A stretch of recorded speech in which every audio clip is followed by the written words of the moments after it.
Hello students, welcome to RNS classes. आज हम class 10th linear equation, pair of linear equation in two variable के word problem के part 3 को discuss करेंगे। Students, हमने पहले 2 पार्ट में वर्ड प्रॉब्लम को देखा है जो काफ़ी इंपॉर्टेंट वर्ड प्रॉब्लम्स थे। इसमें भी हम देखते हैं, इसमें ज़्यादातर आपके फ्रैक्शन बेस्ड क्वेश्चंस हैं।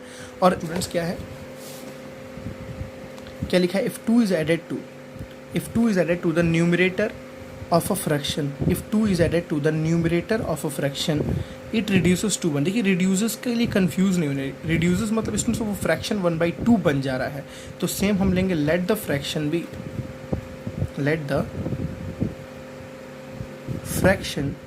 क्या लेंगे, x अपॉन y। अब दोबारा पढ़िए, if 2 is added to the numerator of a fraction, मतलब हम केवल न्यूमरेटर में 2 ऐड करते हैं, डिनोमिनेटर को एज इट इज़ रखते हैं, तो फ्रैक्शन क्या बन जा रहा है 1/2। तो फ्रैक्शन की वैल्यू कितनी आ रही है 1/2। रिड्यूस से कंफ्यूज नहीं होना है, ठीक है। तो इसको क्रॉस मल्टीप्लाई करेंगे तो क्या आ जाएगा, 2 times x plus 2 is equals to y, 2x plus 4 is equals to y। This is your first equation, ठीक है स्टूडेंट्स। नेक्स्ट इक्वेशन देखिए क्या लिखा है, and if 1 is subtracted from the denominator, ठीक है। तो फ्रैक्शन था x अपॉन y, अब बोल रहा है y डिनोमिनेटर में से 1 सब्ट्रैक्ट किए, ठीक है, डिनोमिनेटर में से 1 सब्ट्रैक्ट किए, ठीक। इट रिड्यूसेस, तो फिर कंफ्यूज नहीं होना है, इट रिड्यूसेस टू 1/3, मतलब ये फ्रैक्शन कितना बन गया 1/3 बन गया। तो फाइंड द फ्रैक्शन के लिए आपको x और y निकालना पड़ेगा। तो 2 इक्वेशन बनेगी। देखिए दूसरी इक्वेशन क्या बन रही है, 3x is equals to y minus 1, है ना। तो इसको लिख सकते हैं 3x minus y is equals to -1। This is your second equation, this is your first equation. y की वैल्यू आप चाहो तो y की वैल्यू पूरी की पूरी उठा के यहाँ पे आप सब्स्टिट्यूट कर दोगे, आपके पास x और y रिजल्ट आ जाएगा।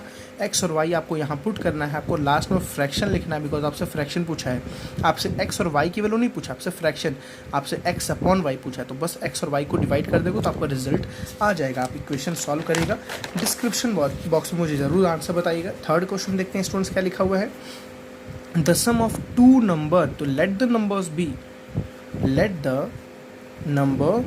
प्लीज़ टिक कर लीजिए, ये इंपॉर्टेंट क्वेश्चन है स्टूडेंट्स, काफ़ी बार आया हुआ है, बताऊंगा क्यों इंपॉर्टेंट है। तो let the number be x and y, तो बोला the sum of 2 number is 16, तो पहला इक्वेशन बन गया x plus y is equals to बच्चों 16। This is your first equation. अब देखिए क्या लिखा है, and the sum of their reciprocal, इसलिए इंपॉर्टेंट है, उनके रेसिप्रोकल का सम कितना है 1/3, मतलब इसमें x का रेसिप्रोकल कितना होगा 1/x, y का रेसिप्रोकल क्या होगा 1/y। उन दोनों के रेसिप्रोकल का जो सम है ना बच्चों, वो कितना है 1/3 है। अब यहाँ से इक्वेशन बनाने के लिए हमें इसको सॉल्व करना पड़ेगा। तो आपको पता है x y कैल्शियम कितना होगा xy, यहाँ x है y नहीं है तो ऊपर y हो जाएगा, यहाँ y है x नहीं है तो ऊपर x हो जाएगा, इज इक्वल्स टू क्या रहेगा बच्चों 1/3 रहेगा।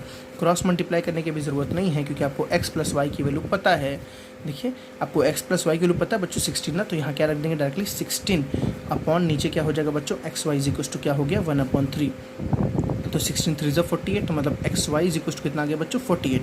तो आपको मैंने यहाँ से बताया है कि ऐसी अगर वैल्यू आ जाए, ऐसा अगर प्रोडक्ट में आ जाए तो आप उसको सिंगल वेरिएबल में चेंज करिए। मतलब यहाँ से स्टूडेंट्स देखिए x निकाल सकते हैं ना, यहाँ से x निकालेंगे तो कितना आएगा 16 माइनस वाई आएगा। मैं इसलिए इसको सॉल्व करता हूँ, x की वैल्यू कितनी आएगी स्टूडेंट 16 माइनस वाई। तो जहाँ x है, हाँ 16 माइनस वाई, ठीक है, जहाँ x है बच्चों वहाँ मैं क्या रख सकता हूँ 16 माइनस वाई, ठीक है। मैं स्टेटमेंट नहीं लिख रहा हूँ, प्लीज़ आप उसको लिख लीजिएगा from first second and so on, ये सारी चीज़ें, ठीक है। तो ये इससे मल्टीप्लाई 16y हो गया माइनस वाई स्क्वायर हो गया इज इक्वल्स टू क्या हो गया 48। इसको स्टैंडर्ड फॉर्म में लिख देते हैं, सबको उठा के उधर भेज देते हैं ना, y square minus 16y plus 48 is equal to 0। देखिए ये माइनस था उधर गया तो हो गया प्लस, ये प्लस था उधर गया तो हो गया माइनस, ये तो ऑलरेडी उधर प्लस था। अब इसको फैक्टराइज करेंगे 48 को, तो 2 2 ज़ा 4, 2 4 ज़ा 8, 2 1 ज़ा 2, 2 2 ज़ा 4, 2 6 ज़ा 12, 2 3 ज़ा 6 एंड 3 1 ज़ा 3। लाना क्या है बच्चों 16 लाना, तो ऐसा पेयर बनाए कि हमें 16 आ जाए। जैसे 2 2 ज़ा 4, 4 2 ज़ा 8, नहीं तो 16 नहीं आएगा, 2 2 ज़ा 4, 4 2 ज़ा 8, 8 2 ज़ा 16, डायरेक्टली 16 आ जा रहा है। और आपको लाना है 16, आई थिंक मैंने पेयर बनाया 2 2 ज़ा 4, 2 4 ज़ा 8, 2 1 ज़ा 2, 2 2 ज़ा 4, 2 6 ज़ा 12, 2 3 ज़ा 6 एंड 3 1 ज़ा 3। तो हम ये पेयर ले सकते हैं। देखिए 3 2 ज़ा 6, 6 2 ज़ा 12 और 2 2 ज़ा 4, 12 प्लस 4 कितना होता है 16 होता है ना, लेकिन हमें माइनस 16 लाना, तो हम कैसे लिखेंगे आपको पता है, y square minus 12y minus 4y plus 48। अब 10th स्टैंडर्ड में स्टूडेंट्स इतनी तो आपको नॉलेज होनी चाहिए कि क्यों ऐसे लिखना है, माइनस माइनस प्लस, 12 प्लस 4 16 हो गया, बड़ा 12 का साइन क्या है नेगेटिव, ठीक है ना। दोनों में देखिए क्या कॉमन आ रहा है, वाई अंदर क्या बचेगा बच्चों वाई माइनस 12 बचेगा, कॉमन क्या रहा है -4, अंदर क्या बचेगा वाई माइनस क्यों बचेगा, बिकॉज माइनस में क्या मल्टीप्लाई करेगी प्लस आ जाए तो minus. Middle term split I think आपको आती होगी, प्लीज़ यहाँ पे मैं मिडिल टर्म स्प्लिट बताऊँगा तो मेरा काम नहीं चलेगा फिर। 4 में क्या मल्टीप्लाई करेंगे, 48 आ जाए, 1 2 इज इक्वल टू 0। देखिए दोनों सेम है ना, तो हम क्या ले लेंगे, y माइनस 12 कॉमन ले लेंगे। क्या बच गया स्टूडेंट्स, y माइनस 4 बच गया, इज इक्वल टू क्या हो गया 0। ठीक, तो बोलेंगे y minus 12 is equal 0 and y minus 4 is equal to 0। तो बच्चों देखो y की जो वैल्यू आ रही है ना, कितनी आ रही है, यहाँ से आ रही है 12, देखो माइनस 12 हो जाएगा तो प्लस 12 हो जाएगा ना, यहाँ से वैल्यू कितनी आ रही है 4 आ रही है। अब यहाँ बच्चे फंस जाते हैं, y की वैल्यू 2 आ रही है, कोई बात नहीं, कंफ्यूज नहीं होना है। चलिए देखिए सुन, अगर y की वैल्यू मैं रखता हूँ कितनी 12, तो x कितना आएगा निकालिए थोड़ा सा, 16 माइनस 12, तो x स्टूडेंट्स कितना आ गया, देखिए 16 माइनस 12 कितना होता है 4। मतलब आपने क्या बोला, अगर y 12 है तो x कितना आ गया बच्चों 4 आ गया, एक पहला रिजल्ट ये आया। अच्छा अगर y 4 लेते हैं तो क्या आएगा, if y is equal to 4, ठीक है, अगर y को 4 लेते हैं तो x निकालिए, तो x is equal to 16 minus y मतलब कितना है 4, ठीक है ना, तो x इज इक्वल टू कितना स्टूडेंट्स आ गया 12। मतलब आपने क्या बोला, अगर y की वैल्यू 4 लिए तो x कितना आ गया स्टूडेंट्स 12 आ गया। देखिए फ्रैक्शन आपको लिखना है ना, आपसे क्या पूछा, फाइंड द नंबर्स, तो नंबर तो वही है ना। देखिए एक बार 12 आ रहा है, एक बार 4 आ रहा है, एक बार 4 आ रहा है, एक बार 12 आ रहा है, तो नंबर क्या स्टूडेंट्स सेम है, नंबर क्या हो जाएंगे 12 एंड 4 बोलिए, चाहे 4 एंड 12 बोलिए, तो बात तो एक ही, फ्रैक्शन नहीं पूछ रहा है, देखिए नंबर पूछ रहा है, ठीक है। अब यहाँ पे ये ट्रिकी क्वेश्चन क्यों है, ये परेशान क्यों करता है, यहाँ फंसता क्या, इंपॉर्टेंट क्या है, सबसे बड़ी बात। देखिए स्टूडेंट्स यहाँ पे आपको अभी एडिशन दिया हुआ था, the sum of their reciprocal, मतलब उनके रेसिप्रोकल का सम आपको दिया हुआ था ये। अगर यहाँ डिफरेंस दे देना तो स्टूडेंट्स ध्यान देना है आपको एक बात का, जैसे अगर डिफरेंस दे देना तो अगर x बड़ा है y से ना, तो 1/x और 1/y में अगर पूछूँ कौन बड़ा होगा तो ये अपोजिट हो जाएगा स्टूडेंट्स।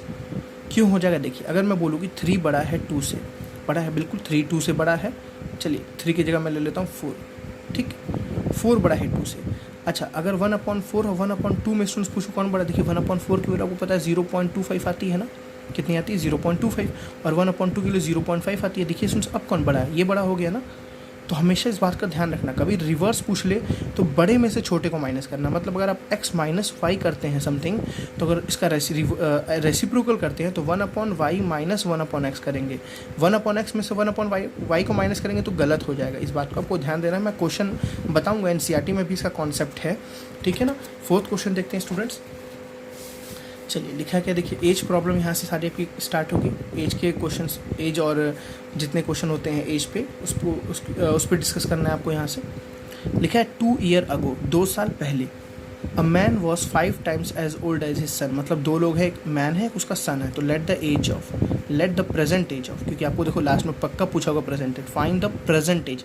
देखिए सुन, जो पूछता है ना वही निकालना, मेरा तो एक छोटा सा लॉजिक है, जो पूछे वही निकालो, सिंपल एकदम स्ट्रेट फॉरवर्ड। तो let the present age of man be x and son का मान लेते हैं क्या बी वाई, ठीक है। तो मैन का एज एक्स है और सन का एज स्टूडेंट्स कितना है वाई है। अब देखिए क्या लिखा है 2 ईयर अगो, मतलब हम यहाँ पे बात ही नहीं कर रहे हैं, प्रेजेंट में बात ही नहीं कर रहे, हम 2 साल पहले जाके बात कर रहे हैं। तो 2 ईयर अगो, चले जाओ 2 साल पहले पास्ट में, 2 ईयर अगो, दोनों 2 साल पहले गए, तो ये था अभी जवान, पहले मतलब अभी तो है, मतलब थोड़ा एज हो गया है इनका। तो पहले कितना, MAN, चलिए पहले कितना हो, थोड़े से यंग होंगे, मतलब x माइनस कितना, 2 साल पहले x माइनस 2, सिंपल चीज़ है। अगर अभी एज x है तो 2 साल पहले x माइनस 2 होगा। सन का एज कितना होगा सुन, y माइनस 2 होगा, भाई ये भी 2 साल छोटा होगा, ये भी 2 साल छोटा होगा, ठीक है। 2 साल पहले दोनों लोग 2 साल छोटे होंगे। अब क्या लिखा है 2 year ago a man was 5 times as old as his son. जो मैन था वो अपने बेटे का 5 गुना था। मुझे समझ आ गया, x माइनस 2 इज इक्वल, जो छोटा है 5 गुना बोला है ना, तो 5 से मल्टीप्लाई कर दो। 5 मोर देन बोला होता तो 5 प्लस करते, 5 टाइम्स बोला तो 5 मल्टीप्लाई कर रहे हो। आई थिंक यार इतनी मैंने मेहनत की, आपको समझ आ गया होगा पक्का ना। तो क्या बोलेंगे इसको, इसका इक्वेशन लिखते हैं, कैसे लिखेंगे students, x minus 2 is equal to 5y minus 5 2 से कितना हो गया 10। इक्वेशन फॉर्म में लिख दीजिए x माइनस 5y, देखिए x माइनस 5y, आप 2 को उधर भेज दीजिए तो -10 + 2 कितना हो जाए students -8। This is your first equation, ठीक है ना। इक्वेशन मुझे बनाना मेरा काम है, आप सॉल्व करिएगा खुद से। अब क्या बोला देखिए 2 ईयर लेटर मतलब आज से 2 साल बाद, तो देखिए अब यहीं आ जाते हैं फिर से दोबारा, 2 ईयर लेटर लिखता है ना, 2 साल बाद। मूवी देखता हूँ ना, लिखता है ना 2 ईयर लेटर, ठीक है। तो सुन, अभी मैन का एज x है तो 2 साल बाद कितना होगा, वो x+2 होगा। सन का एज y है तो 2 साल बाद कितना होगा, सुन, y+2 होगा, ठीक है ना। ये मैन है और ये कितना है, किसका है, सन का एज है। अब देखिए क्या हुआ, 2 साल बाद देखते हैं क्या हुआ दोनों को। 2 year later his age will be, मतलब मैन की ही बात कर रहा है, his age will be 8 more than, देखिए यहाँ बोला है 8 more than 3 times the age of his son. 8 more than 3 times the age of his son, मतलब क्या बोला है, सुन, जो ये है ना, 8 more than 3 times the age of his son है, मतलब ये ज़्यादा है, x+2 ज़्यादा है अपने सन के 3 टाइम्स से, एज के 3 टाइम्स। और कितना ज़्यादा है, 8 ज़्यादा है। दोबारा पढ़िए, सुन, क्या लिखा है, 2 year later his age will be 8 more than, 8 ज़्यादा है, 8 ज़्यादा है, more than 3 times the age of his son, मतलब जब उनके सन का एज को मैं 3 से मल्टीप्लाई कर दिया, जब उनके सन के एज को मैं 3 से मल्टीप्लाई कर, तो मैंने देखा इसका एज अभी भी 8 ज़्यादा है, 8 ज़्यादा है। दोनों को इक्वल करने के लिए क्या करेंगे, x+2 = 3 टाइम्स y+2 इन +8। बच्चा छोटा है ना, 8 साल छोटा है, तो मैंने इसमें 8 प्लस कर दिया। सॉल्व कर लेते इसे, तो x+2 = बच्चों 3y + 6 + 8, 3 × 6 + 8, ठीक है ना। तो x - 3y हो जाएगा, x - 3y, ठीक है ना, x - 3y। देखिए +8 -2 गया तो -6 हो जाएगा, +6 + 6 कितना हो जाएगा, 12। This is your second equation. दोनों को सॉल्व करेंगे, आपकी x और y आप लास्ट में लिखिएगा। Therefore the present age of man be, जो भी x की वैल्यू है, and the present age of y son be, जो भी y की वैल्यू, ये आपको लिखना लास्ट में, बहुत ही कंपलसरी है, इंपॉर्टेंट है। नेक्स्ट क्वेश्चन देखते हैं, एज वाली ही प्रॉब्लम है। क्या लिखा है, सुन, 5 ईयर अगो, मतलब 5 साल पहले, A was thrice as old as B. तो let the present age of, देखिए वही पूछा है ना, what are the present age of A and B, तो वही लिखेंगे, let the present age of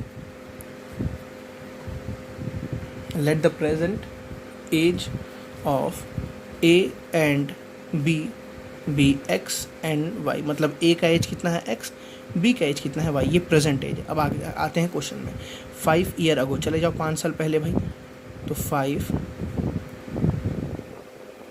year ago, ए का एज कितना हो जाएगा, 5 साल पहले x - 5, और बी का एज बच्चों कितना हो जाएगा, 5 साल पहले y - 5। मेरी बात समझ आ रही है ना, बी का एज हो जाएगा y - 5, ए का हो जाएगा x - 5। ए का एज अभी है x, तो 5 साल पहले x - 5, बी का भी है y, तो 5 साल पहले y - 5। अब पढ़िए दोबारा क्वेश्चन, क्या बोला है, 5 ईयर अगो ए वॉज, जो ए वाला था, thrice as old as B. A was thrice मतलब 3 गुना, ये 3 गुना है बी का, बस मुझे समझ आ गया। x - 5 = ये 3 गुना ना भाई, जो बेचारा छोटा उसको 3 से मल्टीप्लाई कर दो, बिकॉज थ्राइस बोल रहा है, 3 मोर देन नहीं बोल रहा है, ठीक है। तो इक्वेशन जल्दी से बना लेते हैं, x - 5 = 3y - 15, तो क्या हो जाएगा स्टूडेंट्स, x - 3y, है ना, इधर भेजेंगे तो -3y - 15 + 5 कितना हो जाएगा students, -10। This is your first equation. आगे पढ़िए, एंड 10 ईयर लेटर, आज से 10 साल बाद, तो आफ्टर 10 ईयर, ये कंडीशन है यहाँ पे, आफ्टर 10 ईयर। तो सबसे पहले स्टेटमेंट पढ़ लेते हैं, and 10 year later A shall be, shall क्यों बोला स्टूडेंट्स, हो सकता है, ठीक है ना, A shall be twice as old as B. तो सबसे पहले 10 साल बाद ए कितना होगा, x+10 हो गया होगा, क्योंकि अभी तो प्रेजेंट में तो x है ना, तो ए 10 साल बाद कितना हो गया होगा, x+10, और b कितना हो गया स्टूडेंट्स, देखिए b का प्रेजेंट कितना था, y, 10 साल बाद कितना हो जाएगा, y+10। अब दोबारा पढ़िए statement, 10 year later A shall be, A के बारे में बात कर रहा है, ए शैल बी ट्वाइस मतलब दोगुना, A shall be twice as old as B, मतलब जो ए था वो दोगुना हो गया बी के, A shall be twice as old as B. अब दोनों स्टेटमेंट को इक्वल करने के लिए आपको पता है क्या करेंगे, x+10, ये दोगुना हो गया ना बच्चों, तो बेचारे को 2 से मल्टीप्लाई कर दो, y+10 को, जो छोटा हो उसी के साथ काम कर दो, बस काम खत्म। तो x+10 = क्या हो जाए, 2y प्लस कितना हो गया, 20। सबको इधर भेजना नहीं है, बस y को इधर भेजना, 10 को उधर भेजना है। अब इसके बाद तो आप खुद जानते ही हैं क्या करना है, x - 2y = 20 - 10। तो इसमें क्या आ गया, x - 2y = कितना आ गया, 10। This is your second equation. तो आपकी ये फर्स्ट इक्वेशन बन गई, ठीक है ना। ये आपकी सेकेंड इक्वेशन, देखिए x एलिमिनेट हो रहा ना बच्चों, डायरेक्टली x यहाँ से हम एलिमिनेट करेंगे, हमारा रिजल्ट मिल जाएगा, ठीक है। नेक्स्ट क्वेश्चन नंबर 6 देखते हैं।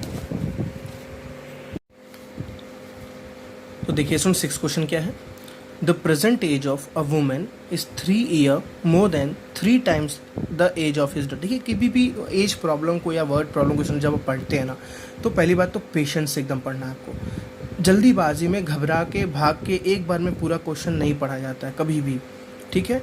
तो पहले एक बार मैं शॉर्ट क्वेश्चन को समझना है कि क्वेश्चन में दिया क्या है, निकालना क्या है। सबसे पहली बात दिया क्या है, निकालना क्या है, ठीक है। देखिए the present age of a woman, मतलब एक वुमेन के प्रेजेंट एज की बात कर रहा है, is 3 more than 3 times the age of his daughter, मतलब एक वुमेन है कि इसकी डॉटर है, ठीक। 3 ईयर हेंस, मतलब आज से 10 साल बाद, the woman age will be 10 year more than twice the age of his. देखिए कंडीशन क्या बोला, मुझे उससे मतलब नहीं, मैंने क्या देखा, दिया क्या है, वुमेन का एज दिया है, डॉटर का एज दिया है, निकालना क्या वो देखिए, फाइंड द प्रेजेंट एज, मतलब आपको वुमेन का प्रेजेंट एज और डॉटर का प्रेजेंट एज निकालना है। तो मैं तुरंत वहीं से शुरू करूँगा अपने लास्ट क्वेश्चन से। Let the present age of woman and daughter be, क्या लेते हैं हमेशा एक्स एंड वाई। तो वुमेन का एज हमने क्या माना, एक्स, और डॉटर का एज क्या माना स्टूडेंट्स, वाई माना, ठीक है। थोड़ा शॉर्ट में लिखना, आप समझिएगा, मेरा मेन कॉन्सेप्ट आपको समझाना, ठीक है। अब दोबारा पढ़िए स्टेटमेंट, कम से कम 3 से 4 बार स्टेटमेंट पढ़ना है आपको।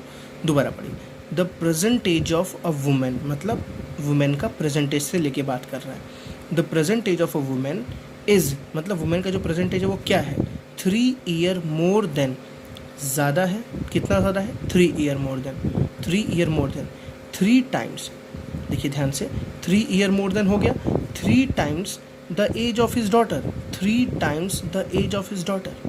देखिए कितना स्ट्रेट फॉरवर्ड क्वेश्चन है। अब देखिए ध्यान से, आपको क्या बोला students, x is greater than, जो वुमेन का एज है प्रेजेंट एज, वो बड़ा है उसकी डॉटर के 3 टाइम्स। और कितना बड़ा है students, the present age of a woman is 3 year more than, मतलब ये 3 ज़्यादा है, ये 3 साल बड़ी हैं।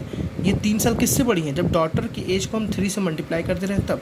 देखिए ये ना 3 साल बड़ी है, देखिए 3 ईयर मोर लिखा है, 3 टाइम्स नहीं लिखा है, 3 ईयर मोर लिखा है। तो ये 3 गुना बड़ा है, तो सॉरी ये 3 ज़्यादा है, तो इसमें 3 ऐड कर देंगे, तो x is equal to 3y + 3। This is your first equation, ठीक है। कितना स्ट्रेट फॉरवर्ड मैं देखिए आपके सामने सॉल्व कर रहा हूँ। आगे पढ़ते हैं, 3 ईयर हेंस, मतलब आज से 3 साल बाद, तो तुरंत 3 साल बाद चाहते हैं, after 3 year, after 3 year, hints का मतलब होता है 3 साल बाद, आफ्टर 3। देखिए वुमेन का एज कितना हो जाएगा, x + 3 हो जाएगा ना, और डॉटर का एज कितना हो जाएगा, y + 3। भाई डॉटर का एज अभी x और y था ना, वुमेन का एज x था, डॉटर का एज y था, तो वुमेन का हो जाएगा x + 3, डॉटर का हो जाएगा y + 3। अब देखिए क्या बोल रहा है, 3 ईयर हिंस, आज से 3 साल बाद, the woman's age will be, जो वुमेन का एज होगा, will be 10 year more than, देखिए जो वुमेन का एज होगा उसके बारे में बात कर रहा है, x + 3, the woman age is 10 year more than, ये 10 ज़्यादा है, ठीक, 10 year more than twice the age of her daughter, twice the age of her daughter. समझना है बच्चों आराम से, जो वुमेन है ना वो 10 साल बड़ी है, कब, जब उनके डॉटर के एज को हम 2 से मल्टीप्लाई कर रहे हैं तब। इस क्वेश्चन लिखना है, ये 10 साल बड़ी है ना, तो इसमें 10 प्लस कर दो, मतलब x + 3 इज इक्वल्स टू बच्चों 2 टाइम्स y + 3 है ना, +10। देखिए जब इसमें मैं 10 ऐड किया ना तो ये बराबर होंगे, क्योंकि 10 साल बड़ी थी तो मैंने इसको 10 साल बढ़ा दिया, जैसे 10 साल बढ़ा दिया दोनों के इक्वल हो गए आपस में, ठीक है ना, क्योंकि हम इसको छोटा नहीं करेंगे, इसको हम बढ़ा सकते हैं, छोटा कर सकते हैं, लेकिन एक मतलब जनरल वे में आपको समझा रहा हूँ, बस मैथमेटिक्स नहीं समझा रहा हूँ आपको यहाँ पर, मैथमेटिक्स तो बस लिखना है आपको। 2y + 3 2 से कितना हो गया 6 + 10, ठीक है ना। क्वेश्चन सॉल्व करना है आपका, जो ज़रूरी है, x - 2y, सबको उठा, कांस्टेंट को सबको उठा उधर भेजिए, 10 + 6 16 - 3 13। This is your second equation. अब दोनों को सॉल्व, देखिए दोनों x को एलिमिनेट कर सकते हैं इजी तरीके से, इसको लिख दीजिए x - 3y = 3, है ना। पहली इक्वेशन क्या मिल गई, x - 3y = 3। दूसरी इक्वेशन देखिए x - 2y = आपको देखिए इसमें एलिमिनेशन दिखना चाहिए एकदम, ठीक है, एकदम आपको सामने सामने दिखना चाहिए। -y = कितना आ गया, -10, तो y = कितना आ गया 10, मतलब जो उसका डॉटर ना उसका एज कितना है 10 ईयर्स है। अब जो डॉटर आ गया तो यहाँ x रख दो, 10 3 = 30 + 3 33 ईयर्स। आई थिंक समझ आए स्टूडेंट्स। नेक्स्ट क्वेश्चन नंबर 7 देखते हैं। चलिए, मोस्ट इम्पॉर्टेंट क्वेश्चन क्यों है बताता हूँ। A man age is 3 times sum of the age of his 2 sons, इसलिए इम्पॉर्टेंट है। बस क्यों इम्पॉर्टेंट है, ट्रिक इसमें यूज़ होगी जहाँ बच्चे बहुत गलतियाँ करते हैं। बोला है अ मैन एज, एक मैन है age is 3 times the sum of the ages of his two son. मतलब देखिए दो सन के ना एज को अलग अलग नहीं लिया है, उनके सन उसके एज को ऐड कर दिया है। तो let the present age of find the age of the man, आपको बस मैन का एज निकालना है। तो let the age of man be x, हम मान लेते हैं मैन का एज कितना है x, and the sum of the age of his son be y. देखिए सुनिए ध्यान समझिएगा, फॉर एग्जाम्पल एक मैन के दो बच्चे हैं ए और बी, दोनों के एज का सम जो है ना वो वाई है, ठीक है। दोनों के जो एज का सम है वो क्या है वाई, मैन का एज अकेला एक्स है, दोनों बच्चों के एज का सम कितना है वाई। इस बात का ध्यान रखिएगा, बहुत ही ड्रास्टिक चेंज होने वाला है यहाँ पे, समझ एक बहुत मतलब अलग चीज़ आपको सीखने को यहाँ मिलेगी। अब दोबारा स्टेटमेंट पढ़िए, अ मैन एज इज ठीक 3 टाइम्स, देखिए मैन एज इज 3 टाइम्स है, ये 3 गुना बड़ा है। Man age is 3 times the sum of the age of his two son. तो sum of the age of his two son क्या है वाई, मतलब जो मैन है ना वो 3 गुना बड़ा है अपने दोनों बच्चों के एज के, ये दोनों बच्चों का एज है ना, जो मैन है वो 3 गुना बड़ा है अपने दोनों बच्चों के एज के। तो क्या लिखेंगे x is equals to 3y। क्यों मैंने 3y लिखा बच्चों, बिकॉज ये 3 गुना बड़ा था तो मैंने इसको 3 से मल्टीप्लाई किया। देखिए यहाँ पे आपको 2 ऐड करने की जरूरत नहीं है, दोनों का सम ही y मैंने ले लिया, क्योंकि मुझे निकालना थोड़ी ना कि एक बच्चे का निकालो दूसरे अलग अलग निकालो, ऐसा कुछ आपसे नहीं पूछा है, ठीक है। बस आपको मैन का एज निकालना है। आगे पढ़िए, देखिए क्या लिखा हुआ है, आफ्टर 5 ईयर, यहीं पे गलतियां बच्चे करते हैं। तो देखिए आफ्टर 5 ईयर मैन का स्टूडेंट्स एज कितना हो जाएगा, जल्दी बताइए। 5 साल बाद x+5 हो जाएगा ना, और सन का एज कितना हो जाएगा, क्या y+5 होगा, सोच के बताइए। गलत, y+5 नहीं होगा स्टूडेंट्स। देखिए एक बच्चा था A, एक बच्चा था B, भाई आफ्टर 5 ईयर ये भी तो 5 साल बड़ा हुआ और ये भी तो 5 साल बड़ा हुआ, दोनों के एज का सम कितना था भाई, दोनों के एज का सम पहले कितना था भाई। अब y में क्या ऐड करेंगे, इस 5 को भी ऐड करेंगे, इस 5 को भी ऐड करेंगे। स्टूडेंट्स यही सबसे इंपॉर्टेंट टॉपिक है, मैं दोबारा समझाता हूँ। पहले एज A था, पहले एज B था, दोनों का सम y था, दोनों का सम कितना था y।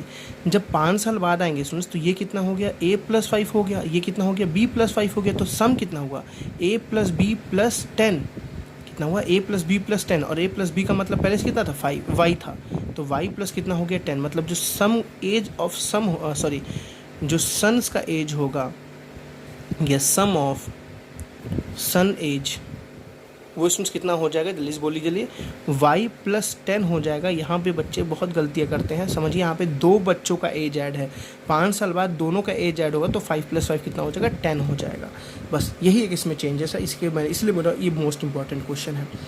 अब देखिए आफ्टर 5 ईयर हिज एज, मतलब उसके फादर का age, his age will be twice, मतलब पहले लिखते हैं ये फादर का एज है, ये उनके दोनों बच्चों के सम का एज है। तो बोला है his age will be twice the sum of the age of his two son, his age will be twice the sum of the age, ये तो दोनों बच्चों का सम ही तो है ना, the sum of the age of 2 sons. His age will be twice the sum of the ages of 2 sons, मतलब ये क्या है 2 गुना है तो इसको 2 से मल्टीप्लाई कर दो, तो x+5 is equal to 2 times y+10। देखिए ये 2 टाइम्स है ना, ट्वाइस है ना, तो इसको 2 से मैं मल्टीप्लाई कर रहा हूँ, सॉल्व करना इजी है। x+5 is equal to 2y+20, सब इसको उठा कर उधर भेज दीजिए, 5 को उठा कर उधर भेज दीजिए, तो x - 2y बच्चों कितना आ गया 20 - 5 कितना हो जाता है 15। This is your second equation. First equation आपको मिल गई है, सब्स्टिट्यूशन लगा दीजिएगा, ज़्यादा ईजी रहेगा, ठीक है। तो क्या बोला है देखिए, find the age of the man, आपको बस x की वैल्यू निकालनी है, आपको y से बहुत ज़्यादा मतलब नहीं है, तो x निकालने के लिए y की ज़रूरत तो पड़ेगी, बिना y के x भी कैलकुलेट नहीं हो पाएगा, पॉसिबल नहीं है, ठीक है। नेक्स्ट क्वेश्चन नंबर 8 देखते हैं बच्चों। देखिए क्या लिखा हुआ है, बस वर्ड प्रॉब्लम का लास्ट क्वेश्चन है ये, एज प्रॉब्लम का लास्ट क्वेश्चन है ये आपका। 10 ईयर हेंस मतलब 10 साल बाद, ठीक है। अ मैन एज मतलब एक मैन है पक्का, a man age will be twice age the age of his son, एक सन है, तो let the man age be x and the son age be y। अब आपको इस लेवल तक इतनी तो नॉलेज हो गई होगी, निकालना क्या है पढ़ते ही। अब बोल रहा है 10 ईयर हेंस, तो आफ्टर 10 ईयर जाके ही बात करेंगे। आफ्टर 10 सुन, सॉरी कुछ स्पेलिंग मिस्टेक हुई क्योंकि बोलना भी है साथ में, ठीक है, तो इसलिए स्पेलिंग में पूरी लिखता नहीं हूँ, यहाँ कभी मिस हो जाती है, सॉरी। चलिए आफ्टर 10 ईयर्स देखिए मैन का एज कितना हो जाएगा x प्लस 10 हो जाएगा और सन का एज कितना हो जाएगा y प्लस 10 हो जाएगा। देखिए यहाँ पे एक ही स्टूडेंट है, एक ही है ना, तो इसलिए y प्लस 10 हो जाएगा। दो होंगे तो क्या हो जाएगा y प्लस 20 हो जाएगा, ठीक है ना, बिकॉज दोनों का एज ऐड होगा, यहाँ पे एडिशन वाली रूल नहीं है। तो इसलिए पीछे वाला क्वेश्चन कितना इंपॉर्टेंट है आप समझ रहे होंगे। 10 ईयर हेंस 10 साल बाद अ मैन एज, अब देखो मैन एज की बात कर रहा है, a man age will be, man का जो एज है विल बी ट्वाइस, देखो ट्वाइस मतलब दो गुना हो गया the age of his son, बस ये दो गुना हुआ है ना, तो इसको 2 से मल्टीप्लाई कर दो। तो x plus 10 is equal to 2 times y plus 10। I think इसको आप सॉल्व कर लेंगे, this is your first equation, ठीक है। 10 ईयर अगो मतलब 10 साल पहले, तो फिर से यही कंडीशन दोबारा ले लो, 10 ईयर अगो, तो 10 साल पहले सुन मैन का एज कितना होगा x माइनस 10, सन का एज कितना होगा y माइनस 10, समझ रहे हो ना। 10 साल पहले मतलब 10 माइनस, 10 साल बाद मतलब 10 प्लस। चलिए 10 ईयर अगो हम चले गए पुराने पास्ट में, क्या बोल रहा है, द मैन वॉज, जो मैन है was 4 times as old as his son, the man was 4 times, ये क्या है 4 गुना बड़ा है इससे, तो फिर से लिख दो x minus 10 is equal to 4 times y minus 10। ध्यान क्या देना है आपको, बस 4 टाइम्स बोल रहा है तो 4 से मल्टीप्लाई कर रहा हूँ, 4 मोर देन बोलूँगा तो 4 प्लस करूँगा, इस बात का आपको ध्यान रखना है। सॉल्व आई थिंक आप कर लेंगे, मैं कर देता हूँ। चलिए x plus 10 is equal to क्या हो जाएगा स्टूडेंट्स 2y प्लस 20, तो हो जाएगा x minus 2y is equal to 20 minus 10 कितना हो जाएगा बच्चों 10 हो जाएगा। This is your first equation. इसको भी सॉल्व करते हैं। x minus 10 is equal to 4y minus कितना हो गया बच्चों 40 हो गया, तो x minus 4y is equal to minus 40 plus 10 कितना हो जाएगा minus 30। This is your second equation, ठीक है ना। यहाँ से आप दोनों को x को एलिमिनेट देखिए कर लीजिए आराम से, x एलिमिनेट डायरेक्टली हो रहा है, आपके पास x और y की वैल्यू आ जाएगी। x is the age of man and y is the age present age of son, दोनों का ये प्रेजेंट एज निकल के सामने आ जाएगा। देखिए स्टूडेंट्स यहाँ पे हमने सारे एज प्रॉब्लम को देखे थे, प्लीज़ आप क्वेश्चंस को ना इग्नोर मत करो, बहुत इंपॉर्टेंट है। आप जैसे मैंने एक क्वेश्चन कराया, आप क्वेश्चन को अपने कॉपी पर राइट डाउन करो। सारे क्वेश्चन कहीं ना कहीं एग्जाम में आपके बोर्ड में कहीं ना कभी आए हुए हैं, मैं उन्हीं क्वेश्चन को सेलेक्ट करके करा रहा हूँ, या इनके कॉन्सेप्ट पे क्वेश्चंस आए हुए हैं। मैं ये नहीं बोलूँगा कि एकदम यही प्रिंट होकर क्वेश्चन आपके बोर्ड में आया होगा, बट इनके कॉन्सेप्ट पे क्वेश्चंस आए हुए हैं, तो आप इन क्वेश्चंस को नोट करिए, खुद से भी सॉल्व करिए एक बार, और कहीं गलती होती तो आप एक बार वीडियो को दोबारा देखिए, नहीं तो आप मुझसे कमेंट सेक्शन में पूछ सकते हैं, ठीक है। नेक्स्ट क्वेश्चन नंबर 9 देखते हैं स्टूडेंट्स। टोटल मैंने यहाँ 10 क्वेश्चन लिया है इस लेक्चर में। देखिए ये थोड़ा सा अलग टॉपिक पे है, बहुत अच्छा क्वेश्चन है, एक बार भी एग्जाम में आया हुआ है काफ़ी बार। देखते हैं इस क्वेश्चन को। लिखा है the monthly income of A and B are in the ratio 5:4, मतलब ए और बी दो लोग हैं, उन लोग का मंथली जो इनकम है ना वो 4:5, मतलब जो मंथली कमाते हैं वो 5:4 के रेशियो में कमाते हैं। मतलब ये 5 रुपये तो ये 4 रुपये, ये 5,000 तो ये 4,000, ये 5 लाख तो ये 4 लाख, ये 500 तो ये 400, ऐसे है। एंड देयर मंथली एक्सपेंडिचर मतलब खर्च करना 7:5।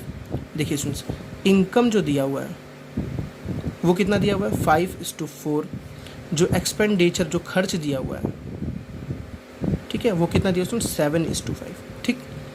If each saves 3,000 per month, मतलब दोनों ही 3,000 सेव करते हैं, तो find the monthly income of each. देखिए बहुत इंपॉर्टेंट है ये बात, ठीक है। बोला दोनों की क्या निकालो, मंथली इनकम निकालो। मंथली इनकम कैसे निकलती है, देखिए इनकम का मतलब कितना वो कमा रहे हैं वो आपको निकालना है। तो हम यहाँ स्टूडेंट्स कैसे सपोज करेंगे, समझिए आप। Let the income be, income को हम स्टूडेंट्स क्या लेंगे, देखिए दोनों की इनकम लेनी है आपको, दोनों की एक्सपेंडिचर भी लेनी है। अब जो बंदा खर्च करेगा उसमें जो बंदा कुछ कमाया उसमें से उसने कुछ खर्च किया, तो बचा कितना 3,000।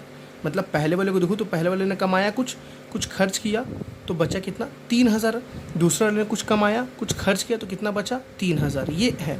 तो लेट द मंथली इनकम भी, दोनों की हम मंथली इनकम को स्टूडेंट्स क्या लेंगे 5x and 4x। Let the monthly income भी 5x, बिकॉज रेशियो तो सेम होना चाहिए। देखिए 5x अपॉन 4x करेंगे जब, तो अभी भी 5:4 ही आ रहा है ना, ये आप y और x नहीं लेंगे, यानी कि 5x और 4y ले लें, तो स्टूडेंट्स रेशियो कहाँ सेम आएगा, ठीक है ना। इसलिए मैं क्या लूँगा 5x एंड 4x, बिकॉज दोनों का रेशियो सेम है। एंड द, थोड़ा यूनिक है ये क्वेश्चन, एंड द एक्सपेंडिचर भी 7y एंड 5y। देखिए एक्सपेंडिचर का भी रेशियो सेम है ना 7:5, इसका दिस अपॉन दिस करिए 7:5 आ रहा है। अब देखिए स्टूडेंट्स, अगर मैं ए वाले की बात करूँ, फॉर एग्जांपल एक ए है, वो कमा कितना रहा है 5x, कमाए हुए पैसे में तो ये खर्च करेगा ना, कितना खर्च किया स्टूडेंट 7y, तो कितना बचा 3000। अकॉर्डिंग टू क्वेश्चन लिख लीजिएगा, इसने कमाया इतना, उसमें से 7y, देखिए ये मत बोलेगा भैया ये तो कम कमाया ज़्यादा खर्च किया तो पॉजिटिव कैसे, अरे भाई ये y है, y कुछ भी हो सकता है, समझ रहे हो बात ना, y कुछ भी हो सकता है, उससे हमें मतलब नहीं है, फ्रैक्शन है ना ये, ठीक है ना। कुछ कमाया, इनकम आया, खर्च हुआ, कितना बचा 3000 रुपये बचा। सेकेंड इक्वेशन देखिए स्टूडेंट्स, कमाया कितना 4x, खर्च कितना किया 5y, कितना बचा 3000 रुपये। समझ आई बातें ना, कमाया खर्च किया, ये आपने लिखा। अब आपको कैलकुलेट करना है तो कैसे कैलकुलेट करेंगे, आप डायरेक्टली एलिमिनेट कर दिए। एलिमिनेट कैसे करेंगे स्टूडेंट्स आपको पता होगा, पहले क्वेश्चन को 4 से मल्टीप्लाई किया, दूसरे क्वेश्चन को 5 से मल्टीप्लाई कर दिए, तो ये डायरेक्टली x वाला एलिमिनेट हो जाएगा। मैं डायरेक्टली करूँगा, ठीक है, पहले को 4 से मल्टीप्लाई करूँगा, तो 4 5 कितना हो जाएगा 20x, 7 4 कितना हो जाएगा 7 4 28, sorry 28y is equal to 4 3 बच्चों 12 0 0 0, ठीक है। इसको 5 से करेंगे तो 5 4 20x, 5 5 25y is equal to 5 3 कितना हो जाएगा बच्चों 15, ठीक है। अब देखिए ये दोनों एलिमिनेट हुआ, माइनस का उल्टा क्या हो जाएगा प्लस, माइनस करेंगे तो कितना आ जाएगा -3y बचेगा, है ना। इसको माइनस करते हैं तो देखिए नीचे हो गया माइनस, और ये हो जाएगा 3000, 15000 में से 12000 माइनस होगा तो कितना बचेगा इसमें 3000 बचेगा, लेकिन नेगेटिव में माइनस माइनस कैंसिल, तो y इक्वल कितना बचा 3000, तो यहाँ से y students sorry y 3y equal 3000 बचा, तो y इक्वल कितना आ जाएगा 1000। समझ आया ना, y की वैल्यू 1000 है। आप किसी भी इक्वेशन में पुट कर दीजिए, चाहे इसमें पुट कर दीजिए चाहे इसमें पुट कर दीजिए, यहाँ रखेंगे तो यहाँ से क्या निकल जाएगा x। मतलब देखिए y क्या है, y स्टूडेंट्स देखिए एक्सपेंडिचर के रेशियो का ये है। मतलब मैं पूछूं कि ये कितना खर्च करता है तो 7 × 1000, 7000 खर्च करता है, ये कितना खर्च करता है 5000 खर्च करता है। अभी आपको x निकालना है तब आपको पता चलेगा वो कितना कमाते हैं। x की वैल्यू डेफिनेटली ज़्यादा ही आएगी, 7000 ज़्यादा आएगी। आप निकाल के चेक कर सकते, मैं करके दिखाता हूँ जल्दी से। y आ गया 1000 ना, चलिए मैं फर्स्ट इक्वेशन में रख देता हूँ। क्या लिखा है स्टूडेंट्स, देखिए 5x - 7y is equal to 3000, है ना। तो 7y मतलब 7000 हो जाएगा यहाँ पे, तो 5x इज इक्वल टू 7000 उधर गया, प्लस तो हो जाएगा प्लस 7000, तो 7000 प्लस 3000 वो 10000, तो x स्टूडेंट्स कितना आ गया 10000 अपॉन 5। 10000 अपॉन 5 कितना हो गया बच्चों, जल्दी से बताओ। 5 2 10 0 0 0, तो देखो x की वैल्यू कितनी आई 2000 आई, x की वैल्यू कितनी आई 2000। अब बचाओ एक बात, बंदर कितना कमाया 5 × 2000, देखो 5 × 2000, x की वैल्यू 2000 ना, 10000 कमाया, उसमें से कितना खर्च किया 7000 खर्च किया, तो कितना बचा 3000 बचा। देखिए y की वैल्यू कितनी है आपके पास 1000 है ना, तो y की जगह 1000, x की वैल्यू 2000 है, तो 10000 में से 7000 खर्च किया तो 3000 बचा ना। समझ आया, यही चीज़ आपके इस क्वेश्चन में बोल रहा है आपको। आई थिंक ये क्वेश्चन बहुत ही इंपॉर्टेंट लगा होगा। इस टाइप का मैं दूसरा कोई क्वेश्चन नहीं कराऊंगा, बिकॉज इस टाइप का कोई और चेंजेस नहीं आता, ऐसा ही क्वेश्चन आता है। अब जो नेक्स्ट लेक्चर सुनस आएगा वो सबसे ज़्यादा इंपॉर्टेंट है, बिकॉज उसमें स्पीड टाइम पे बेस्ड क्वेश्चन को कराऊंगा। जो स्पीड टाइम के बेस्ड क्वेश्चन होती है, ट्रेन की क्वेश्चन, एरोप्लेन की क्वेश्चन, वहाँ पे मैं उस सबसे इंपॉर्टेंट वही लेक्चर है, फोर्थ जो इसका पार्ट में दूंगा। लास्ट क्वेश्चन देखते हैं, 10th क्वेश्चन बहुत ही ईजी है, बहुत ही इंपॉर्टेंट, मतलब इंपॉर्टेंट नहीं है, ईजी है बहुत। क्या बोला, in triangle ABC angle x दिया है, सॉरी एंगल A दिया, एंगल B दिया, एंगल C दिया। मान लीजिए फॉर एग्जांपल ये ट्रायंगल A है ABC, आपको A एंगल दिया है x, B एंगल दिया है 3x और C एंगल दिया है क्या y, और बोल दिया एक रिलेशन दिया है इफ़ x और y के बीच में एक रिलेशन, उसमें देखिए 3y - 5x is equal to 30। तो आपको show that triangle is a right angle, मतलब आपको शो करना है ये ट्रायंगल कैसा है, राइट एंगल। अब देखिए सुन, राइट एंगल शो करने के लिए आपको क्या करना पड़ेगा, किसी एक एंगल को 90 प्रूफ करना पड़ेगा। पक्का कोई एक एंगल क्या रहा होगा 90, ज़बरदस्ती थोड़ी ना हो जाएगा, पक्का आ रहा होगा तभी तो आप 90 प्रूफ करेंगे ना। तो सारे एंगल्स को आपको निकालना पड़ेगा, मतलब आपको A निकालना पड़ेगा, B निकालना पड़ेगा, C निकालना पड़ेगा, और आपको चेक करना पड़ेगा कौन सा एंगल 90 डिग्री है। तो देखिए स्टूडेंट्स, आपको पता है ABC right angle, sorry triangle है, ABC क्या है ट्रायंगल। और स्टूडेंट्स अगर ABC एक ट्रायंगल है तो पता है तीनों एंगल का सम कितना होगा 180 होगा ना, मतलब angle A plus angle B plus angle C students कितना होगा 180। क्यों होगा, triangle sum property, triangle sum property. Angle A बच्चों कितना है x, एंगल B कितना है 3x, एंगल C कितना है बच्चों y इज इक्वल टू कितना हो गया 180, है ना। 3x plus x is what 4x plus y is equal to कितना आ गया 180। This is your second equation. और आपको देखो फर्स्ट इक्वेशन दी हुई है पहले से, 3y minus 5x is equal to क्या 30 degree. This is your first equation. दोनों इक्वेशन को आप सॉल्व करेंगे, x और y निकल जाएगा, x और y रखेंगे आपके तीनों एंगल निकल जाएगा। डेफिनेटली इसमें से एक कोई ना कोई इसमें से क्या आ रहा होगा 90 डिग्री आ रहा होगा। आई थिंक आप इसको सॉल्व कर सकते हैं, बहुत ईजी है। इस पूरे को y से मल्टीप्लाई करें, चलिए मैं सॉल्व करके दिखा देता हूँ। देखिए इसको मैं x को पहले y को बाद में लिखूँगा। इसको मैं 5 से मल्टीप्लाई करूँ, फर्स्ट इक्वेशन को 5 से मल्टीप्लाई करूँ तो 5 4 से कितना हो जाएगा students 20x plus 5y is equal to 5 से मल्टीप्लाई करना है, ध्यान रखना 8 5 जा कितना हो गया 40, 5 1 5 6 7 8 9, ठीक है। तो 900 हो गया। नीचे वाले को एज इट इज़ रखिए, x को पहले लिख दीजिए माइनस 5x, सॉरी 3 से मल्टीप्लाई करना बच्चों, यहाँ 3y गलती से मैंने कुछ और देख लिया, इसको 3 से मल्टीप्लाई करना है। चलिए इसको आप आई थिंक खुद से करिएगा, इसको 3 से मल्टीप्लाई करिएगा, y को एलिमिनेट करिएगा, आपका रिजल्ट आपके सामने आ जाएगा, ठीक है। उसके बाद इसमें रख के आपको प्रूव करना है कि इसमें से कोई एक एंगल 90 आ रहा है या नहीं आ रहा है। तो स्टूडेंट्स इस लेक्चर में हमने 1 to 10 क्वेश्चन का सीरीज़ देखा, जिसमें हमने 8 एज प्रॉब्लम को अच्छे से डिस्कस किया है, फ्रैक्शन प्रॉब्लम को भी सारे क्वेश्चंस को डिस्कस किया है। नेक्स्ट लेक्चर में स्टूडेंट्स हम स्पीड टाइम के क्वेश्चंस को डिस्कस करेंगे। लास्ट हमारा वर्ड प्रॉब्लम का सीरीज़ का लास्ट वो रहेगा लेक्चर, ठीक है। उसके बाद हम अपने एनसीईआरटी को फर्दर कंटिन्यू करेंगे, एनसीईआरटी क्वेश्चंस को देखेंगे। काफ़ी इंपॉर्टेंट था, इसलिए इसमें मैंने हर एक अलग अलग लेक्चर्स में इसको सारे क्वेश्चंस को कवर किया है। तो मिलते हैं नेक्स्ट लेक्चर में। Thank you.